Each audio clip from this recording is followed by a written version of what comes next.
देखिए, ये जो नेचुरल फार्मिंग है, ये विषय साइंस का है और दर्शन का है। समझना बात को। मैं कई बार बोलता हूं कि एग्रीकल्चर दर्शन शास्त्र का विषय, अर्थशास्त्र का नहीं है, विज्ञान का नहीं है। लोग नाराज हो जाते हैं। खासकर मैं कहता हूं टेक्नोलॉजी का तो बिल्कुल नहीं। ज्ञान मीन्स दर्शन, विज्ञान मीन्स है भौतिकवाद। समझना बात को। ज्ञान का मतलब है प्रकृतिवाद, दर्शनवाद। विज्ञान का मतलब है कि दर्शन के साथ साथ भौतिकवाद। टेक्नोलॉजी का मतलब है प्रकृति से कोई लेना देना नहीं, गरीब की जेब से छल कपट पाखंड पूर्वक पैसा निकालने की कला, टेक्नोलॉजी। तो एग्रीकल्चर में टेक्नोलॉजी तो होनी ही नहीं चाहिए। No technology. क्यों? एग्रीकल्चर का विषय विशुद्ध रूप से भगवान का विषय है। यहाँ टेक्नोलॉजी की जरूरत नहीं, यहाँ नेचर को समझने की जरूरत है। तो मैंने बोला प्राकृतिक खेती का मतलब क्या हुआ? प्राकृतिक खेती का मतलब है विज्ञान और दर्शन, साइंस एंड फिलॉसफी। अब मैं आपको बताता हूं साइंस फिलॉसफी क्या होती है। जैसे आपने सुना है, आज की तारीख में जब सोशल मीडिया में जाएंगे तो एक जीवामृत आता है। जीवामृत में किसी ने कहा है कि गाय का गोबर 10 किलो इस ड्रम में।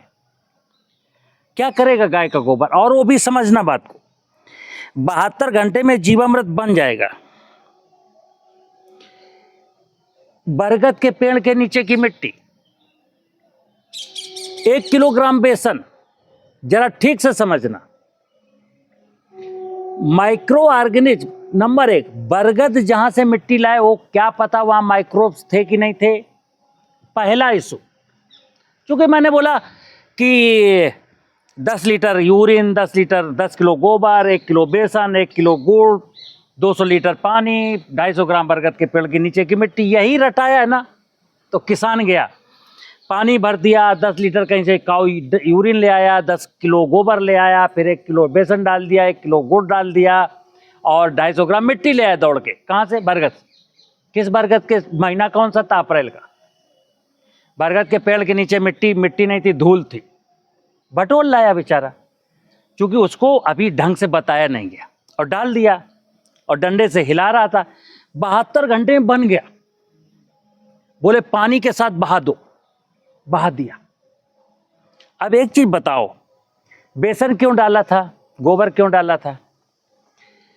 माइक्रो ऑर्गेनिज्म का एक साइज है माइक्रो, गोबर का पार्टिकल माइक्रो, बेसन माइक्रो। बेसन के गोबर के पार्टिकल से माइक्रोब्स का साइज बहुत मिनिमम है। तो 72 घंटे में तो गोबर और बेसन टूट करके नैनो फार्म में कन्वर्ट भी नहीं होगा, तब तक तुम उसका यूज कर लोगे। तो यहां कोई साइंस है? बताएगा कोई कि बेसन और गोबर क्यों डाला गया? हाँ, अगर ये 2 महीना 3 महीना पड़ा रहता तो मैं मानता हूं बेसन टूट करके माइक्रो फार्म में आता, शुगर में कन्वर्ट होता, गोबर के पार्टिकल्स भी टूटते। तुमने तो 72 घंटे में यूज कर लिया। यही किसान कहता है। जो किसानों ने देश के ऐसा किया, वो क्या कहते हैं सोशल मीडिया में, हमको कहीं से खोजे।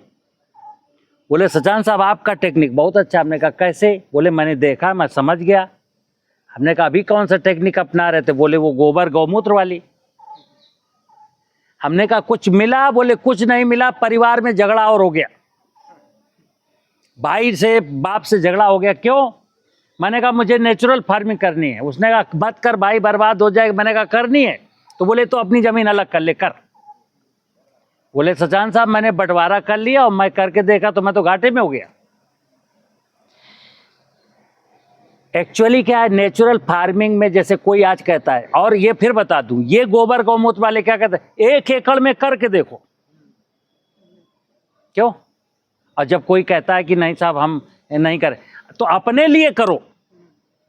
माने कि उत्पादन गिरेगा, तय है, उत्पादन गिरेगा। अपने लिए करो, खुद अच्छा खाओ, दूसरों को जहर परोसो। मैं क्या कहता हूं, दावे के साथ आपके पास 100 एकड़ जमीन है, 100 एकड़ जमीन में करिए, डरने की कोई जरूरत नहीं, पैदावार नहीं गिरेगी। आप डीएपी, पोटाश, जिंक, सल्फर सब बंद कर दीजिए। बस गन्ने में, कपास में, धान में, गेहूं में मैं कहता हूं कि साल 2 साल यूरिया की मात्रा को थोड़ा सा जिंदा रखना। बकाया भूल जाओ डीएपी कितनी देते थे, पोटाश कितना देते थे, जिंक भूल जाओ। आज इस साल देश में फास्फेट का क्राइसिस है। 20 लीटर जीवामृत, डीएपी की कोई जरूरत नहीं, 1 एकड़ जमीन। और हमारे लाखों किसान देश में ऐसा कर रहे हैं, लाखों। वो कहते हैं साहब हमें डीएपी कोई जरूरत नहीं। लेकिन ये जो पढ़े लिखे लोग हैं ना, जो एग्री जंक्शन, एग्री पेनोर वाले, ये इसको सब गुड़ गोबर कर देते। अरे यार, जैसे कोई किसान सोचेगा मैं नेचुरल फार्मिंग करूंगा, फर्टिलाइजर बंद कर दूं, ये बंद कर दूं, तो ये क्या कहते हैं, तो भारत सरकार के वैज्ञानिक पागल हैं, तो भारत सरकार पागल है। तो हमने कहा भारत सरकार नहीं पागल है तो दारू के ठेके खोल रखे, पियो ना दारू। जैसे मैं, कोई कहता भाई दारू नहीं पीनी चाहिए, तो यहां मेरा तर्क है, क्यों नहीं पीनी चाहिए, सरकार पागल है, जगह जगह दारू का ठेका खोला है, तो इसका क्या मतलब, पीनी चाहिए। ये आपकी समझ है। सरकार तो यूरिया बेच रही, डीएपी बेच रही, ये सब कुछ कारोबार चल रहा है, लेकिन हमको समझना क्या करना। तो ये प्राकृतिक खेती में क्या, जीवामृत। अब देखिए ये जीवामृत है आपके सामने, कैसा है, इसमें कोई गोबर नहीं, कोई पेशाब नहीं। क्या है जीवामृत में, सबसे पहला कॉन्सेप्ट समझ लीजिए आप। जीवामृत का मतलब है जीवाणुओं का संग्रह, जीवाणुओं का संवर्धन। कौन जीवाणु, प्रश्न आता कौन से जीवाणु, बोले trichoderma, PSB, azotobacter, beauveria, mycorrhiza, pseudomonas. No, इस नेचर में लाखों प्रकार के माइक्रो ऑर्गेनिज्म है, जिनमें से चंद मैंने आइडेंटिफाइड किए, चंद। अरे हमारी हैसियत कितनी है, हमारा नॉलेज कितना है। जब मैं 87 में एमएससी किया तो मैंने केवल राइजोबियम पढ़ा था, तब तो ये ट्राइकोडर्मा, बिवेरिया, माइकोराइजा नहीं थे। तो क्या 87 में थे, नहीं थे, वैज्ञानिक नहीं जानते थे ना। और आज जो तुम 20 की बात करते हो, 20 हैं क्या, नो, ये 20,000 हैं। तुम्हारी जाने कितनी पीढ़ियां मर के बर्बाद होकर चली जाएंगी, तुम सबको नहीं जान पाओगे। परमात्मा की माया को हम जान नहीं पाएंगे, इसलिए परमात्मा के बारे में, भगवान के बारे में कहा गया उसको एक्सेप्ट कर लो एज इट इज। तो मेरे खेत में थे ये, किसी जमाने में सब कुछ थे। अब जब सब कुछ थे, अब नहीं है, तो क्यों नहीं है, 2 रीजन है। हमें किसी जमाने में सनातन संस्कृति में मेरे खेतों की मेड़ों पर पेड़ होते थे। अप्रैल मई के जून के महीने में पूरी खेत हमारा तप जाता था, लेकिन पेड़ों के नीचे का टेम्परेचर, तो वहां पर माइक्रोब्स नहीं मरते थे। फिर बारिश आती थी, सॉइल ठंडी होती थी। मैंने पिछली क्लास में क्या बोला, माइक्रोब्स को रन के लिए क्या चाहिए, वाटर चाहिए। पानी बरसा, सॉइल ठंडी हुई, माइक्रोब्स के ट्रांसपोर्टेशन का साधन संपन्न हुआ, पूरे खेत में फैल गया, फिर फंक्शन में आ गया। तो एक तो पेड़ थे, इसकी वजह से नहीं मरते थे, पेड़ कट गए तो मर गए। दूसरा, पेड़ हैं भी किसी के यहाँ, लेकिन किसी ने कहा दीमक लगी है तुम्हारे खेत में, हाँ बहुत भयंकर नुकसान करती है, अरे व्हाइट ग्राफ तो खा जाएगा, तुम बर्बाद हो जाओगे। क्या करें साहब, क्लोरोपाइरीफास डालो, थिमेट्रेंजी डालो, फोरेट्रेंजी डालो, फ्यूराडान डाल दिया। एक चीज बताइए आप, हम सब लोग एग्रीकल्चर के लोग, पढ़े लिखे, दीमक के बारे में मुझे पढ़ा दिया किसी ने, सिरफिरे ने, एंटोमोलॉजी की किताब में है, दीमक हमारी मित्र शत्रु बताई गई है। हमने मान लिया, लेकिन शत्रु नहीं है, दीमक भी मेरी मित्र है। चलो थोड़ी देर के लिए मान लेते हैं शत्रु है, तो हम केंचुए को तो मित्र बताते हैं ना, है तो उसी खेत में दीमक है, उसी खेत में केंचुआ है, तुम मारने के जा रहे हो दीमक। दीमक को मारने के लिए क्लोरोपाइरीफास डाला ना, तो क्लोरोपाइरीफास कोई सिलेक्टिव इंसेक्टिसाइड है क्या कि दीमक को मारेगा, केंचुआ को छोड़ देगा? दीमक को मारेगा, माइक्रोब्स को छोड़ देगा? उसने तो सबको मारना है। और जानते हो क्या है साजिश? जिसने कहा है दीमक खतरनाक है, उसको भी पता है दीमक खतरनाक नहीं है। एक साजिश थी कि दीमक का, जैसे कोई कहे कि इनके देश के किसानों के जमीनों में केंचुए मार डालो, तो ऐसे नहीं मार सकते थे ना। बोले दीमक का नाम लो, दीमक को नष्ट करने के लिए किसान अपने आप क्लोरोपाइरीफास डालेगा, फिर पूरी खेत की माया नष्ट हो जाएगी। फिर ये झोला लेके, रुपया लेके मेरे बाजार में चारों तरफ घूमेगा। वही हुआ है। मैंने अभी पिछले क्लास में बताया, धरती मर गई ना तो मर किसान भी जाएगा, और किसान मर गया ना तो मर वो भी जाएंगे जो किसान को मारने का, धरती को मारने का प्रयास कर रहे हैं। वो बच के जाओगे कहां तुम? मरना तो सबको है। तो एक साजिश थी कि दीमक को दुश्मन बता के, तो मेरा मतलब था कि सॉइल में जो बेनिफिशियल माइक्रोब्स थे वो सब मर गए। अब कितने मर गए किसी को नहीं पता। तो सीधी सीधी बात, हमें नहीं झंझट में पड़ना कि 20 मरे कि 50 मरे कि 2000 मरे कि 20,000 प्रकार मरे। हम तो सीधे जंगल गए। अब गाय के गोबर में माइक्रोब्स नहीं है, ध्यान रखना। गाय के गोबर में जो माइक्रोब्स हैं भी वो माइक्रोब्स थे, जरा साइंस के नजरिए से देखो। पाचन की क्रिया में जो माइक्रोब्स अपना रोल प्ले कर रहे थे गोबर में, वही निकल के आ गए। अब उनका इस धरती पर कोई रोल नहीं है। और अगर उनका रोल होता तो एक किसान जो गाय का गोबर 6 महीने से एक जगह डाल रहा है, वो गोबर सड़ क्यों नहीं जाता? ठीक है ना। तो कुल मिला के गाय का गोबर, गाय का पेशाब, गाय बहुत अच्छा, गाय मेरी माता है धरती की तरह। लेकिन कब? जब उसके बैल से हम खेती करते थे, तो गाय का पहला उपहार था बैल। आज ट्रैक्टर आता है ना 12 लाख का, गाय तो 2 साल में एक ट्रैक्टर पैदा करके दे देती थी, बोलो। और वो बैल, वो ट्रैक्टर कैसा था? जिसको 1 लाख के रोटावेटर की जरूरत नहीं है, वो 2,5-3 हज़ार का हल। और वो ट्रैक्टर कैसा? जो डीजल नहीं खाता, वो आपके खेत की वो चीजें खाता है जिनको तुम आग लगा देते हो। और वो ट्रैक्टर कैसा कि जितना खाता है उससे 1.5 गुना ज्यादा की वैल्यू का पदार्थ, जैविक खाद आपको दे देता है। यानी आपसे लेता कुछ नहीं, सिर्फ देता ही देता है। तो गाय मेरी माँ कैसे थी? उसने भी भूसा खाया, दूध दिया, बछड़े दिए। लिया क्या? भूसा जो बचा था। तो गाय मेरी माता थी, गाय मेरी माता है, गाय मेरी माता रहेगी। लेकिन गाय के गोबर से आप माता को जिंदा रखना चाहते हो? नहीं। गाय बैल आधारित खेती को जब तक हम लोग प्रमोट नहीं करेंगे, तब तक गाय जिंदा नहीं रखी जा सकती। तो गाय का गोबर खेत में जाना चाहिए, जीवामृत में उसका कोई रोल नहीं है। ठीक है ना। तो अब ये जीवाणु जो मर गए, ये जब खेत में मैंने जीवामृत जंगल की मिट्टी लाए, जैसे मैं शुरू में जंगल गया, जंगल से मिट्टी लाया, अच्छे जंगल से मिट्टी लेते समय बहुत सावधानी रखी कि उसके पत्ते हटाए। फिर भुरभुरी मिट्टी मिल गई, उसमें थोड़ी सी नमी थी, वो लाए, 5 किलो ड्रम में डाल दिया, चीनी डाल दिया और आटा डाल दिया, गुड़ डाल दिया, हिलाते रहे।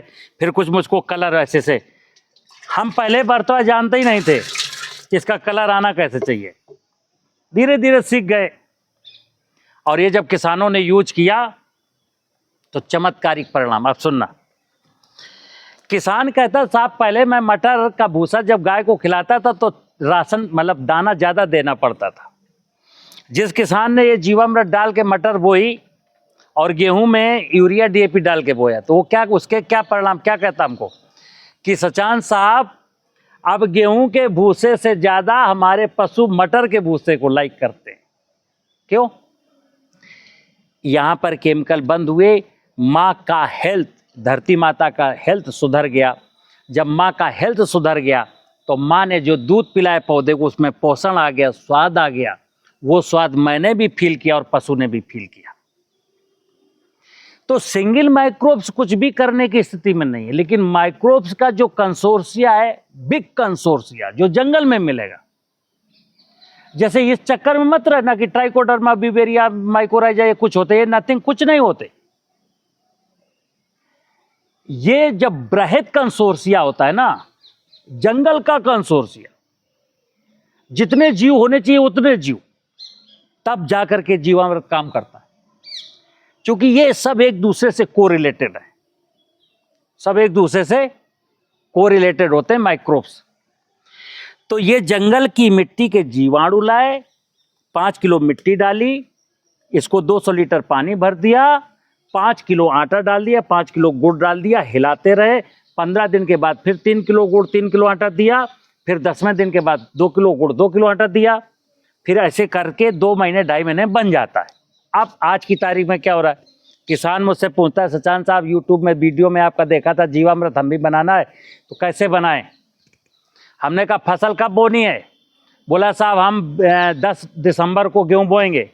हमने कहा आज आपका जो है नवंबर की इतनी तारीख है, यानी कि 35 दिन बाद बोगे। कितना ज़मीन है? बोला कि साहब हमारे पास 5 एकड़ ज़मीन है। हमने कहा आप 10 किलो मिट्टी लाओ और एक ड्रम में डालो, 100 लीटर पानी भरो, उसमें 18 किलो गुड़ डाल दो।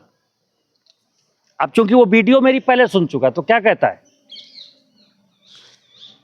सचान साहब आपका वीडियो देखे थे तो उसमें आप बता रहे थे 5 किलो मिट्टी लेना, अब बताओ तुम कह रहे हो 10 किलो लेना। उसमें कह रहे थे 5 किलो गुड़ डालना, 5 किलो आटा डालना, अब कह रहे हो बताओ 12 किलो चीनी डालना। तो आप झूठ नहीं बोल रहे। अब हम कैसे समझाएं? वहां पर सामान्य परिस्थितियों मैंने कहा ऐसे बनाना है, आपके पास टाइम है। यहाँ क्या हुआ, आपके पास टाइम नहीं है, टाइम कम है, तो आटा तो टूटेगा नहीं 1 महीने में। आटा तो माइक्रो है, आटा तो बैक्टीरिया के भी काम आएगा नहीं। तो आटा को मैंने वाश करके पूरा का पूरा चीनी या गुड़ ले आया, ठीक है ना। मिट्टी को मैं 5 किलो से 10 किलो ले आया। 200 लीटर पानी की बजाय मैं 100 लीटर पानी की बात करने लगे, क्योंकि 5 ही एकड़ जमीन है। पानी कम हुआ, मिट्टी बढ़ गई, भोजन बढ़ गया, तो आपका 25 दिन में ये डालने लायक हो जाएगा। तो इसमें कॉमन सेंस लगाना है। मैथमेटिक्स में क्या है, कॉमन सेंस। 2 दूनी 4, 2 दूनी 4। अब 2 दूनी 4 रटा दिया। फिर मैंने कहा 3 दूनी कहां बताए थे आप? तो वो चीज है ना। कुल मिला के प्राकृतिक खेती में जीवामृत बनाना ही पड़ेगा। और सुनिए, आप हम लोगों की बात किसान क्यों नहीं मानता? आप किसान को कह दीजिए चाचा 5 एकड़ जमीन है, आप 6 बोरी DAP डालते, बोले हाओ कितने की आती? बोले इस साल तो बड़ा संकट है, मिल ही नहीं रही है। तो अगर आपको 2 महीना पहले उसको जीवामृत बता चुके हो, एक गांव में, मान लो एक गांव में किसी किसान ने जीवामृत बना लिया, और उस किसान ने 5 एकड़ में गेहूं बोया और DAP की लाइन में नहीं लगा, और गेहूं उसका अच्छा हुआ, अगले साल आपको किसी से कहना पड़ेगा? अगले साल अब आपको किसी को नहीं कहना, सब तुम्हारे पीछे, बाबूजी हमको भी जीवामृत का कल्चर दो। हाँ, क्योंकि उनका तो कुछ भी नहीं घटा उत्पादन। कभी किसी काम को करके दिखाओ, लोग आपके पीछे चलेंगे। और रटी रटाई भाषा विभागी, फिर मैंने बोला कि आपको कोई सत्य नहीं बोलता। सत्य को जानने के लिए आपको स्वयं प्रयास करना पड़ता है कि किसी भी कृषि तकनीकी का सत्य क्या है। तो ये जीवामृत का सत्य, प्राकृतिक खेती का सत्य क्या है? जीवाणुओं का संवर्धन, कौन से? जो जंगल में होते हैं, और उनकी पुनर्स्थापना जमीन में। अब कितना डाला जाएगा?